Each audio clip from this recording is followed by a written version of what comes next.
Rouhani গাজার পক্ষে একটা ভাষণ দিতে যেয়ে বলেছিলেন, আমেরিকা খুদা नहीं है, अमेरिका के पास खुदा ही नहीं है, हमारे पास खुदा है। আমেরিকার কাছে খুদা নাই, আমেরিকা খুদা হয়ে যায়নি, আমাদের খুদা আছে। একদিন আমাদের খুদা আমাদের ডাকে সাড়া দিবে।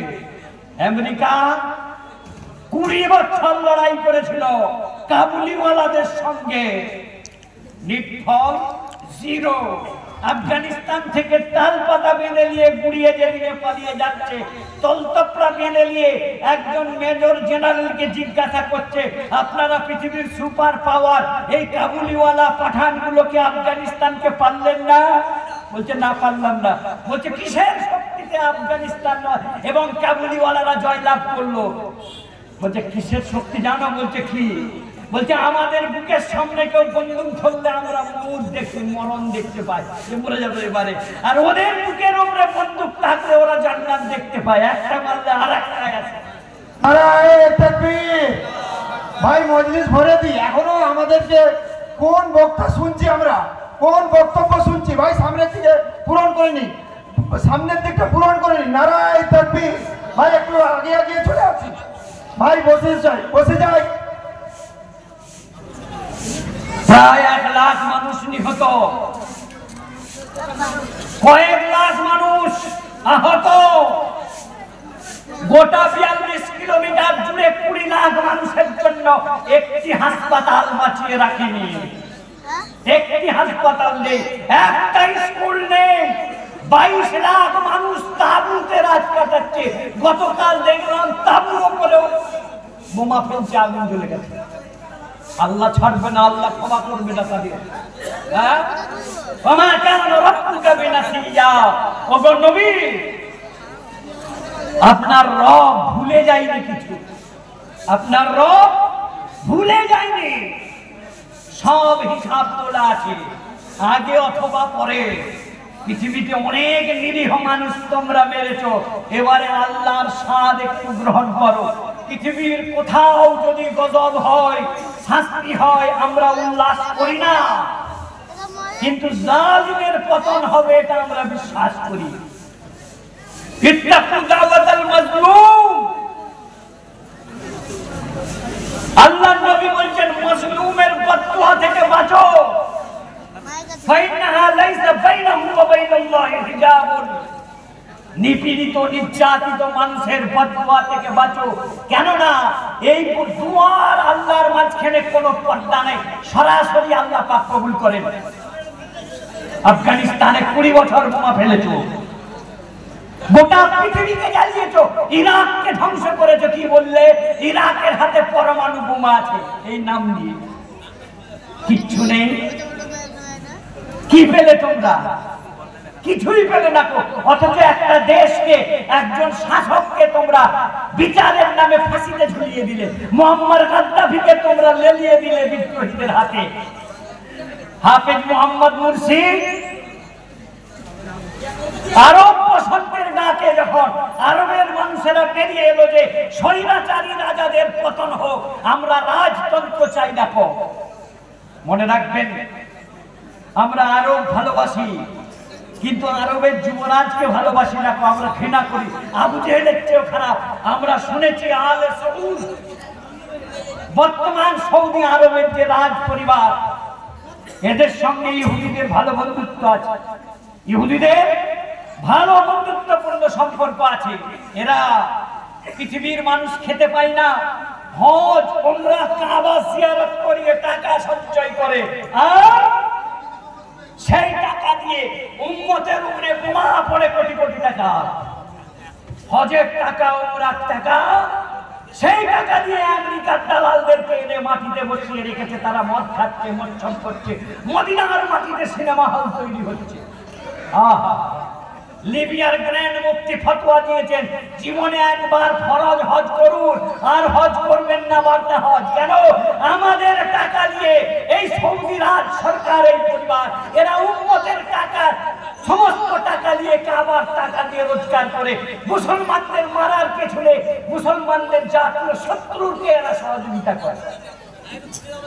তিনি বলেছেন লিবিয়ার গ্র্যান্ড মুফতি এই ফতোয়া আমি সজ্ঞানে দিলাম, ফরজ হজ একবার করবেন, একবার উমরা করবেন, বারবার করবেন না। এরা এটাকে বিজনেস বানিয়েছে এবং সেই বিজনেসের দ্বারাই আরবের উন্নয়নের সাথে সাথে পশ্চিমা দেশগুলোর পদলেহন করছে। ভাবতে পারেন কাবা পৃথিবীর প্রথম মসজিদ, সেই কাবার মসজিদের আদলে মঞ্চ তৈরি করে মিউজিক ফেস্টিভ্যাল করছে সৌদি আরবের বাদশা এই শয়তানের রাজিম মুহাম্মদ বিন সালমান গাদ্দার। আল্লাহ পাক লানত করুক এই শয়তানের উপরে। এই টাকা দিয়ে মুসলিম বিশ্বের উপরে বোমা পড়ে। আমার সম্মানিত বন্ধুরা, আর আমরা আলেম সমাজ আপনাদের কাছে একটা কথা বলছি, इस घर को आग लगी है घर ही की चिराग से। इस्लाम के मिटाबोर चुनने, कुरान के मिटाबोर चुनने, हदीस के मिटाबोर चुनने বাইক থেকে লোক আনলে অনেক টাইম বেশি লাগবে, তাই ঘরের শত্রু বিভীষণ তৈরি করা হয়েছে। এক শ্রেণীর মুসলমান বুদ্ধিজীবীর কলমকে, তাদের মগজকে, তাদের মেধাকে কিনে নেওয়া হয়েছে। তারা ইসলামের বিরুদ্ধে ফতোয়া দেবে, তারা কোরআনের বিরুদ্ধে কথা বলবে। মুর্শিদাবাদের একজন সাংসদ তিনি বই লিখলেন, বইয়ে বলছেন কোরআনের সংস্কার হওয়া দরকার। নাউযুবিল্লাহি মিন যালিক, নাম বলবো না। কোরআনের সংস্কার হওয়া দরকার। সংস্কার মানে বোঝেন পুরনো বাড়িকে ভেঙে নতুন তৈরি করা, প্লাস্টার নতুন করে করা। কোরআন পুরনো হয়ে গেছে। কেউ যদি বিশ্বাস করে কোরআনের সংস্কার প্রয়োজন, কোরআনকে পরিবর্তন করা প্রয়োজন, সে কাফের, সে কাফের, সে কাফের, সে বেঈমান, বেঈমান। তার জানাজা করা চলবে না, তাকে মুসলমানদের কবরস্থানে দাফন করা চলবে না, তাকে পুড়িয়ে দিবে। যাও বেশক নারায়ে তাকবীর, আল্লাহু আকবার, নারায়ে তাকবীর, আল্লাহু আকবার। ভাই ছাত্র ভাইরা যাদেরকে দস্তারে ফজিলত করা হবে তারা স্টেজের উপরে চলে আসো। এবং এই 1992 সালে আজকাল পত্রিকার একটা হেডলাইন দেখছি, একজন মুসলমান লিখছেন, হে ভারতের মুসলমানরা তোমরা আরবি পড়ে কি করবে? আরবিতে কি চাকরি পাবে? আরবি পড়লে কি লাভ তোমাদের? দেখলাম লেখকের নাম বাহারউদ্দিন, লেখকের নাম বাহারউদ্দিন। তখন একজন বাংলার মনীষী বেঁচে ছিলেন, আমি তাকে দেখালাম পেপারটা, হুজুর দেখুন বাহারউদ্দিন কি লিখেছে। তখন বললেন এর নাম বাহারউদ্দিন না, এর বাপকে বলবো এর নাম বদরউদ্দিন রেখে দাও। বাহারউদ্দিন তো মুসলমানদের নাম, এ তো মুসলমান নয়। মুসলমানরা আরবি পড়ে কি হবে? কথাটা ছোট কিন্তু আর ভাবার্থ বিরাট বড়। আরবিতে আমরা কি পড়ি? কোরআন পড়ি, হাদিস পড়ি, তাই তো, তাফসীর পড়ি, কোরআনের ব্যাখ্যা পড়ি। বলছে আরবি পড়ে কি হবে? জীবিকা হবে, চাকরি পাবে।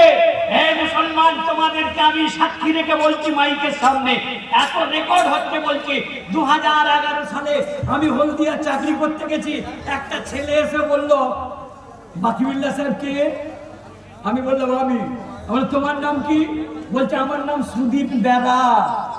আমার সঙ্গে দেখা করতে এসছো কেন? বললাম আমি একটু আরবি শিখবো, আমি একটু আরবি শিখবো। আমি বললাম তুমি আরবি শিখে কি করবে? বলছে আমি বিটেক ইঞ্জিনিয়ারিং পাস করেছি হিট কলেজ থেকে, লক্ষণ সেটের যে ইঞ্জিনিয়ারিং কলেজ, সেখান থেকে আমি BTech bachelor of the engineering টেকনোলজিতে আমি পাস করেছি।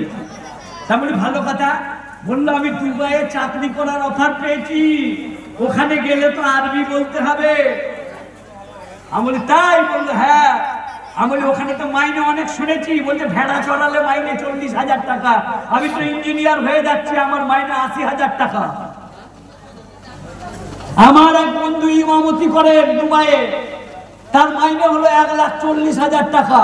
এটা হলো তার মাইনে। আর যখনই আজান হয়ে যায় মসজিদে যে সরকারি গাড়ি দাঁড়িয়ে যায়, তিনি সরকারি গেজেটেড অফিসারের মতন, বিডিও সাহেবের মতন গাড়িতে চেপে আসেন, নামাজটা পড়েন, আবার তাকে গাড়ি বাড়িতে পৌঁছে দেয়। গেজেটেড অফিসার, বিডিও সাহেবের মতন। কারি রবিউল ইসলাম আমার বন্ধু সহপাঠী ছিলেন, এখন দুবাইয়ে ইমামতি করছেন, 1.5 লাখ টাকা মাইনে তার ভারতীয় টাকায়। 50,000 টাকা খরচ করুন, 1 লাখ টাকা তার সঞ্চয় থাকবে।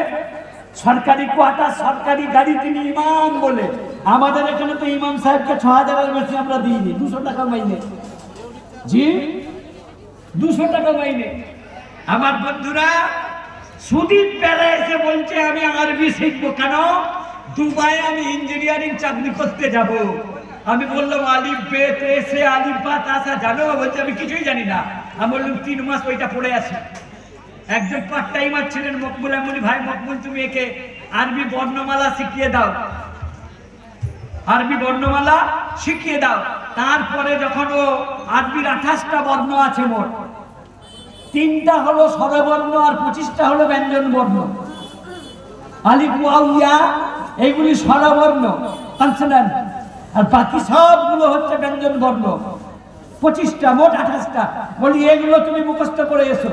ইবিলি ফিলিমি এই 1 শব্দ 2 শব্দ তুমি মুখস্থ করে এসো। তারপরে একদিন ও ডায়েরি নিয়ে এলো 2 মাসের মাথায়। দেখছি ডায়েরিতে বাংলায় লিখে রেখেছে তোমার নাম কি, ইংরেজিতে লিখেছে হোয়াট ইজ ইউর নেম। এবারে আমাকে বলছে আপনি আরবিটা বলুন। বলি মাসমুক, মাই ইসমুকা, তোমার নাম কি, where have you come from,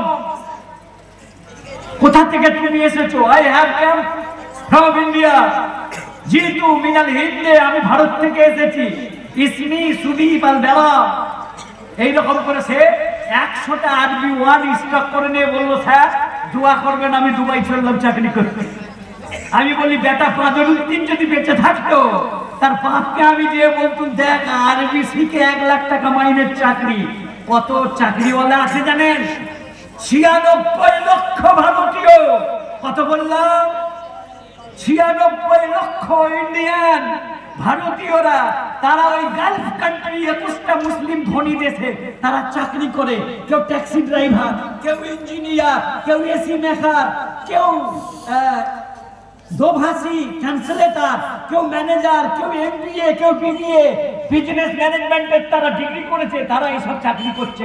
1 কোটি লোক চাকরি করে ভারতে। মুসলমানরা নয়, মুসলমানরা তো ভেড়া চলায়, হসপিটালে ঝাঁটটাক দেয়। আর যত অমুসলমান বন্ধুরা আছেন তারা সব দামি চাকরির জন্য আরব দেশে যে পড়ে আছেন। কখন বুঝলাম জানেন? যে 96 লাখ মানুষ আরব আমিরাত, দুবাই, শারজা, কাতারে চাকরি করে। কোন দিন বুঝেছিল? মনে নেই আপনাদের? বিজেপির একজন স্পোক পারসন, মুখপাত্র নুপুর শর্মা বলল হযরত মুহাম্মদ সাল্লাল্লাহু আলাইহি সাল্লাম মা আয়েশাকে 6 বছরের মেয়েকে বিয়ে করেছিলেন। এটা খুব অন্যায় কাজ করেছিলেন। সেই সময় আমরা বুঝতে পারলো। যখন এই কথাটা প্রচার হয়ে গেল, আরবের মুসলমান বাদশারা, উপরাষ্ট্রপতি ভেঙ্কাইয়া নাইডু বিমানে চেপে যাচ্ছিলেন। কোথায়? কাতার। কাতার মাঝ পথে বিমানে অ্যালার্ম বেজে উঠল। বিমানে হ্যালো হ্যালো, উপরাষ্ট্রপতি ফোন ধরলেন। কে বলছেন? বলছে আমি সাউথ ব্লক থেকে বলছি, ভারতের স্বরাষ্ট্র মন্ত্রক থেকে বলছি। বললো হ্যাঁ বলুন। বলছে আপনি কাতার যাবেন না ফিরে আসুন। বলছে কেন? বলছে কাতারের বিদেশ মন্ত্রী ফ্যাক্স পাঠিয়েছেন আপনাদের উপরাষ্ট্রপতিকে ফেরত নেন, আমরা নেব না। বলছে কেন? বলছে আপনাদের দলের একজন স্পিকার, স্পোক পারসন, মুখপাত্র নুপুর শর্মা ফাউল কথা বলেছেন হযরত মুহাম্মদ সাল্লাল্লাহু আলাইহি সাল্লাম সম্পর্কে। অতএব কোন ভারতীয় রাষ্ট্রদূত, কোন রাষ্ট্রপতি, কোন রাষ্ট্রপ্রধানকে আমরা ওয়েলকাম করবো না, আপনি বিদায় নেন। আর কি হলো জানেন? সমস্ত আরব দেশগুলো যত ভারতীয়রা কাজ করছিল সব মেরে ধরে বলে ভিসা জমা দেওয়ার পালা, ভিসা জমা দেওয়ার পালা। আমরা থামালু। জমিয়তে উলামা সহ সর্বভারতীয় সংগঠনটা ঘোষণা দিল সব মানুষ খারাপ নয়। সবাই কি লালকৃষ্ণ আদবানির মতো রথযাত্রা করে দাঙ্গা লাগায়? কি গো, ভালো মানুষ নেই ভারতে? হ্যাঁ, মনে রাখবেন ভারতবর্ষের অধিকাংশ হিন্দু ভাইয়েরা শান্তির পক্ষে। সবাই বাল ঠাকরের মতো নয়, প্রবীণ তোগাড়িয়ার মতো নয়। বেশিরভাগ মানুষ ভালোর পক্ষে। তাই আমরা দেশে শান্তির সঙ্গে এখনো আছি এবং থাকবো। একজন বাল ঠাকরেকে দেখে, একজন প্রবীণ তোগাড়িয়াকে দেখে পুরো ভারতের হিন্দু সমাজের মূল্যায়ন করলে ভুল হবে? হবে না? হবে না? ভুল হবে। ঠিক এর বিপরীতে একজন দাউদ ইব্রাহিমকে দেখে যদি তুমি গোটা ভারতের মুসলমানদের বিচার করো যে মুসলমান মানেই দাউদ ইব্রাহিম, মুসলমান মানেই দাউদ ইব্রাহিম, তাহলে তুমিও একটা গাধা, তুমিও একটা নির্বোধ, তুমি একটা ইডিয়েট। মুসলমান মানে দাউদ ইব্রাহিম নয়, মুসলমান মানে এপিজে আব্দুল কালাম। মুসলমান মানে এপিজে আব্দুল কালাম, জাত তৈরি করে অ্যাটম বোমা দিয়ে আজকে আমরা পারমাণবিক শক্তির বলে বলিয়ান হয়েছি। যিনি মিসাইল ম্যান নামে খ্যাত, যিনি অগ্নি সৃষ্টি করেছেন, যিনি পৃথ্বী মিসাইল তৈরি করেছেন, SLV-3 তৈরি করেছেন স্যাটেলাইট ভারতের, কে? এপিজে আব্দুল কালাম। ভারতবর্ষের রাষ্ট্রপতি ছিলেন বিজ্ঞানী আব্দুল কালাম। সবাই দাউদ ইব্রাহিম নয়। মৌলানা আবুল কালাম আজাদ, ভারতের প্রথম শিক্ষামন্ত্রী মৌলানা আবুল কালাম আজাদ, টুপিওয়ালা দাড়িওয়ালা লোক, যার সম্পর্কে পণ্ডিত জওহরলাল নেহরু বলতেন ভারতবর্ষে 100 বছরের ইতিহাসে মৌলানা আবুল কালাম আজাদের মতন একজন পণ্ডিত জন্মায়। এমন পণ্ডিত আমি দেখিনি। খড়গপুরের IIT তৈরি, কানপুরের IIT তৈরি, এসব ভারতের প্রথম শিক্ষামন্ত্রী মৌলানা আবুল কালাম আজাদ। মৌলানা আবুল কালাম আজাদের স্ত্রী জুলাইখা চিঠি লিখেছেন, ওগো স্বামী, আমি মৃত্যু শয্যায় হাসপাতালে শুয়ে আছি, মৃত্যুর আগে শেষ ইচ্ছা একবার আমার স্বামী মৌলানা আজাদকে দেখব। মৌলানা আজাদ চিঠি লিখলেন, ওগো জুলাইখা, দেশ পরাধীন, ইংরেজের সঙ্গে যুদ্ধের জন্য আমি আত্মগোপন করে আছি, আমি তোমার সঙ্গে দেখা করতে পারবো না। তুমি ঈমান নিয়ে মরো, আমিও ঈমান নিয়ে মরি। আল্লাহ যদি নসিবে রাখে হাসরের ময়দানে দুজনের দেখা হবে, এ পৃথিবীতে আর দেখা হবে না। এর নাম দেশপ্রেমিক মৌলানা আবুল কালাম আজাদ। আমরা দেশপ্রেমিক আজাদ তৈরি করেছি, যাকে নেহরু তার মন্ত্রিসভার প্রথম এডুকেশন মিনিস্টার তৈরি করেছিলেন। সংবিধান তৈরিতে যাকে গুরুত্বপূর্ণ কমিটিতে রেখেছিলেন মৌলানা হাসনাত মুহানি, বাবা আম্বেদকরের পাশে বসে যিনি সংবিধান লিখতেন, এইরকম মৌলানা তৈরি করেছি আমরা মাদ্রাসাগুলোতে। আমি দায়িত্ব নিয়ে বলছি, ভারতবর্ষের কোন মাদ্রাসায় কোন দেশ বিরোধী কাজ হয় না। রিসেন্টলি মুর্শিদাবাদের একটা মাদ্রাসার নামে প্রচার করে দিল, ওখানে নাকি বিদেশি ট্রেনিং হয়, দেশ বিরোধী কার্যকলাপ হয়। আমার বন্ধু দীপক ব্যাপারী, বেঙ্গল নিউজ ইউটিউবার দীপক ব্যাপারী মুর্শিদাবাদে গেলেন, আর সেই মাদ্রাসাকে তদন্ত করে দেখলেন একটা টিনের চালাওয়ালা ছোট ঘর, কেউ নাই, কিছু নাই, 3 জন ছাত্রকে নিয়ে টিউশনি পড়াতেন এক মৌলানা সাহেব। তিনার নামে যখন ভুল খবর রটলো তিনি পালিয়ে গেলেন। মাদ্রাসায় 2টো ছাগল রয়েছে, সেই ছাগলটা সহ তিনি ছবি দিলেন ইউটিউবে, এই যে আমি একটা জঙ্গি পেয়েছি মুর্শিদাবাদে, একটা ছাগল পেয়েছি, আর কিছু পাইনি। দীপক ব্যাপারী, বঙ্গ নিউজ ইউটিউব টিভি চ্যানেল, খুব নাম করা চ্যানেল, আমার বিশেষ পরিচয় আছে। আমি এবং উনি নন্দীগ্রামে একটা সভাতে 26শে জানুয়ারি ভাষণ দিতে গেছিল, আর মানিক ফকির, মানিক মন্ডল, মানিক ফকির, যিনি NRCর বিরুদ্ধে শুভেন্দুকে তুলোধুলো করে বেড়ায়। যাই হোক, ওটা আমার সাবজেক্ট নয়। আমার বন্ধুরা, মাদ্রাসা দেশপ্রেমিক তৈরি করে, মৌলানা আজাদ তৈরি করে।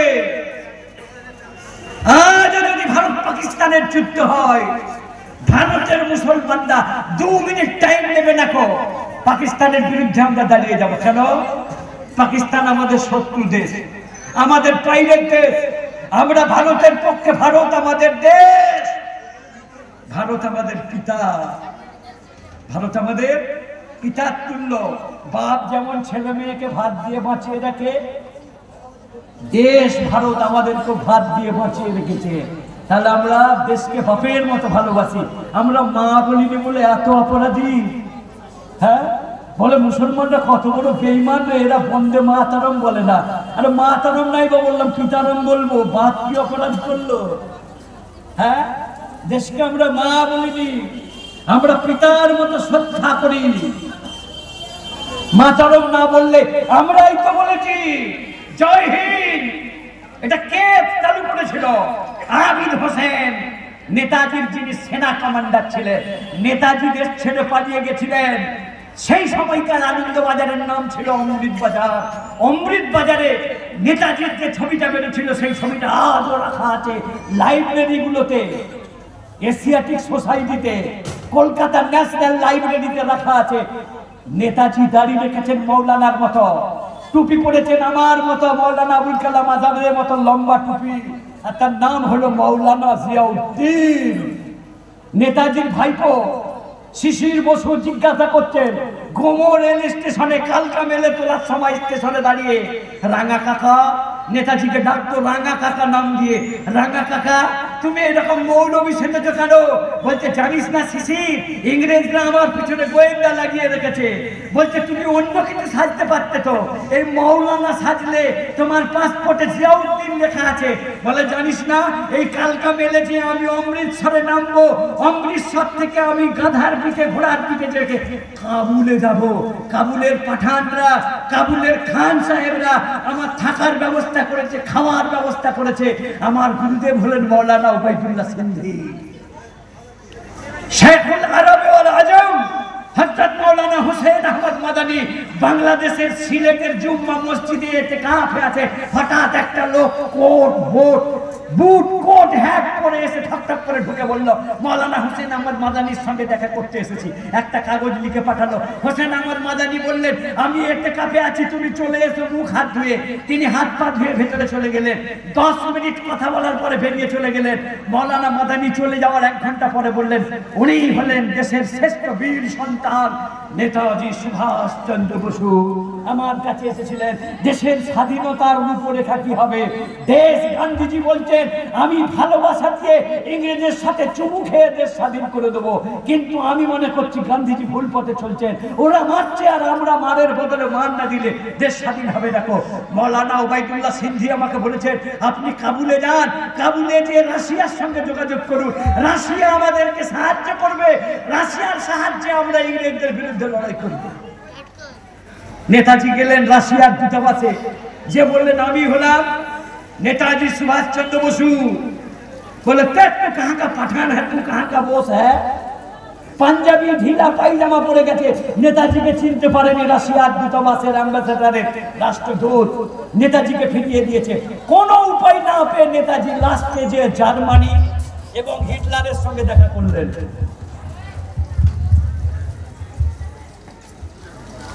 জার্মানির সাহায্য নিলেন দেশকে স্বাধীন করার জন্য। জার্মানির স্বৈর শাসক ঠিক আছে ঠিক আছে ঠিক আছে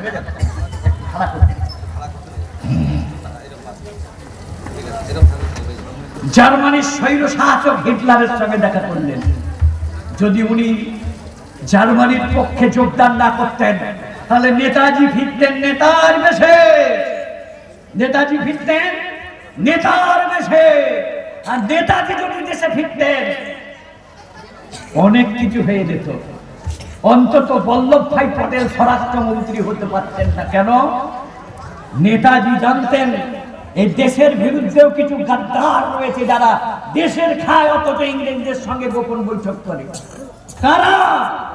যারা দেশ স্বাধীন হওয়া 50 বছর পর্যন্ত নিজেদের সদর দপ্তর নাগপুরে আরএসএস এর কার্যালয় যারা স্বাধীনতার পতাকা তুলেনি, যারা তিরঙ্গা পতাকা না তুলে গেরুয়া পতাকা তুলে, তারাই হলো দেশের গাদ্দার। তারাই হলো দেশের গাদ্দার। আমরা নেতাজির ভাব শিষ্য, আমরা উবাইদুল্লাহ সিন্ধির ছাত্র, আমরা মৌলানা হুসেন আহমদ মাদানীর ছাত্র। আমরা দেশ ছেড়ে যাইনি। আমরা গান্ধীজিকে বিশ্বাস করে এই দেশে রয়ে গেছি। দেশটা মুদি তোমার পাপের নয়, আমরা দেশ ছেড়ে চলে যাব এটা ভেবো না।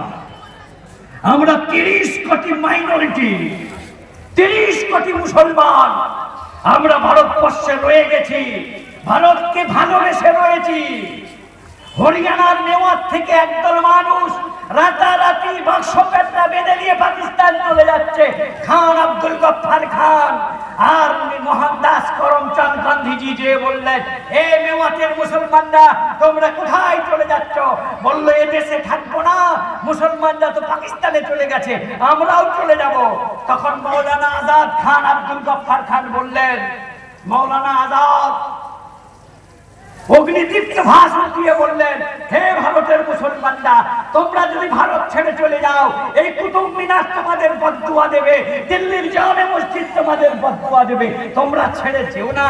1000 বছর, পৌনে 1000 বছরের মাটিতে তোমাদের দাদু শুয়ে আছে, তোমাদের পরদাদু শুয়ে আছে, এই কবরস্থানগুলো তোমাদের বদদুয়া দেবে। তোমরা যেও না। তোমরা যেও না, ভারত হিন্দু রাষ্ট্র হয়নি, সেকুলার রাষ্ট্র হয়েছে, ধর্মনিরপেক্ষ রাষ্ট্র। হিন্দু, মুসলিম, বৌদ্ধ, ইসাই আমরা সবাই ভাই ভাই। গান্ধীজি বললেন, হে হরিয়ানার মুসলমানরা, আমি তোমাদের কথা দিচ্ছি, আমি বেঁচে থাকা থাকি তোমাদের ইন্ডিয়া ছাড়তে হবে না। গান্ধীজির এই ভাষণ শুনে এক শ্রেণীর মানুষের মাথা গরম হয়ে গেল যে গান্ধীজি যদি বেঁচে থাকে তাহলে আমরা সব মুসলমানকে দেশ থেকে তাড়াতে পারবো না। গান্ধীজি 1947 15ই আগস্ট দেশ স্বাধীন হলো, মাত্র 6 মাসের মাথায় 1947 জানুয়ারি মাসের 31 তারিখে গান্ধীজি ভাষণ দিতে যাচ্ছেন। একজন ধর্মান্ধ যুবক যার নাম নাথুরাম গডসে গান্ধীজিকে 3টে গুলি করলো, দুম দুম দুম, গান্ধীজি মরে গেলেন। আর মরার সময় আমরা যেমন কলেমা পড়ি, গান্ধীজি একটা কলেমা পড়লেন, হে রাম। তিনি কার ভক্ত ছিলেন? রামের ভক্ত ছিলেন। তিনি হে রাম দেখে পৃথিবী থেকে চলে গেলেন। কারা মেরেছিল? যারা বুঝেছিল যে ভারতকে মুসলমান মুক্ত করতে গেলে পারা এই গান্ধীকে আমাদের সরিয়ে দিতে হবে। গান্ধী হলো আমাদের পথের কথা। গান্ধী যদি থাকে তাহলে আমরা ভারতবর্ষে হিন্দু মুসলমান 700 বছর ধরে আছি, আরো 1000 বছর আমরা হিন্দু মুসলমান থাকবো। তো ভেজাল লাগানো যাবে না, ঝামেলা লাগানো যাবে না। অতএব গান্ধীজিকে মেরে দিতে হবে। আজ গান্ধীজি বেঁচে নেই। গান্ধীর খুনিরা তারা ডাইরেক্ট ক্ষমতায় নেই, ক্ষমতার আশেপাশে আছে, ক্ষমতার আশেপাশে আছে। ভারতের পার্লামেন্টে একজন সাংসদ তিনি বলছেন গান্ধীজিকে যিনি খুন করেছিলেন নাথুরাম গডসে তিনি দেশপ্রেমিক ছিলেন। এর চেয়ে বড় লজ্জার আর কিছু হতে পারে? হ্যাঁ হ্যাঁ, গান্ধীজিকে যেদিন খুন করা হয় 21শে জানুয়ারি 1947 সালে, প্রতি বছর 31শে জানুয়ারি মহাবিক্রম দিবস, শৌর্য দিবস পালন করে। কারা জানেন? একটা লোককে গান্ধী সাজায়, নকল চশমা দেয়, হাতে লাঠি দেয়, তার পেটের ভেতরে একটা বেলুন দেয়, বেলুনের ভেতরে লাল রক্তের মতো আলতা ভরে দেয়, আর একটা ছোট্ট পাখি মারা বন্দুক দিয়ে আলতা করে গুলি করে পেটটা ফাটিয়ে দেয়, আর গল গল করে রক্ত বেরোয়, মানে গান্ধীকে মেরে দিয়েছি। আর তারপরে তারা স্লোগান দেয়, বন্দে মাতরম, বন্দে মাতরম। আমরা গান্ধীকে মেরে দিয়েছি। গান্ধী হলো দেশের শত্রু। আমরা কি মনে করি গান্ধী শত্রু? না গান্ধীর শত্রুরা দেশের শত্রু? আমরা গান্ধীকে মানি। আমরা ভারতবর্ষের হিন্দু মুসলমান সবাই মনে করি গান্ধীজি ছিলেন সারা পৃথিবীর একজন সেরা ভালো মানুষ, যিনি অহিংসার পথে, ভালোবাসার পথে দেশকে স্বাধীন করেছেন। নেতাজির সঙ্গে তার দৃষ্টিভঙ্গির তফাৎ ছিল, কিন্তু গান্ধী মানুষ ভালো ছিলেন। আজ পর্যন্ত ভারতবর্ষে কোন মাদ্রাসায় বোমা পাওয়া যায়নি, কোন মাদ্রাসায় বোমা পাওয়া যায়নি, বেআইনি অস্ত্র পাওয়া যায়নি। আমি দায়িত্ব নিয়ে বলছি, যে কোনো দিন, যে কোনো সময় সিবিআই, আইবি, র, দেওবন্দ মাদ্রাসা, শাহজাহানপুর মাদ্রাসা, মুজফ্ফরনগর মাদ্রাসা, জালালাবাদ মাদ্রাসা, যে কোনো মাদ্রাসায় সারপ্রাইজ ভিজিট করুন। একটা বন্দুক, একটা বোমা, একটা বারুদ পাবেন না। কেন? মাদ্রাসা তো সব শেখানো হয় না। মাদ্রাসায় শেখানো হয় প্রত্যেকটা মুসলমানের পকেটে একটা করে তসবিহ থাকবে, সেই তসবিতে 30 বার সুবহানাল্লাহ 33 বার বলবে, আলহামদুলিল্লাহ 33 বার বলবে, আর 34 বার আল্লাহু আকবার বলবে। এটাই হলো মুসলমানদের হাতিয়ার, এটাই হলো মুসলমানদের হাতিয়ার। এই মুসলমান গড়ার কারিগর এবং কারিগর তৈরির দক্ষ কারিগর হলো এই মাদ্রাসাগুলো, এই মাওলানাগুলো। তাই মনে রাখবেন, যদি মাদ্রাসাগুলো বন্ধ হয়ে যায়, যদি মসজিদে ইমাম না পাওয়া যায়, একটা দিন এমন আসবে আপনার বাপের জানাজা পড়া বলে লোক পাওয়া যাবে না। জি, জানাজা পড়া বলে লোক পাওয়া যাবে না। কোথায়? এক শ্রেণীর মুসলমানের ব্রেন ওয়াশ করে তাদের কলম দিয়ে বলানো হচ্ছে কোরআন পাল্টাতে হবে। নাউজুবিল্লাহ।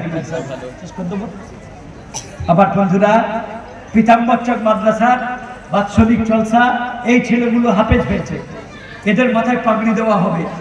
এরা এই যখন এদের মাথায় পাগড়ি দেওয়া হবে, এই দৃশ্যটা দেখে শয়তানদের বাবার বাবা ঠাকুরদাদের নাম হলো ইবলিস, তার নাম হলো ইবলিস, তার অরিজিনাল নাম আজাজিল।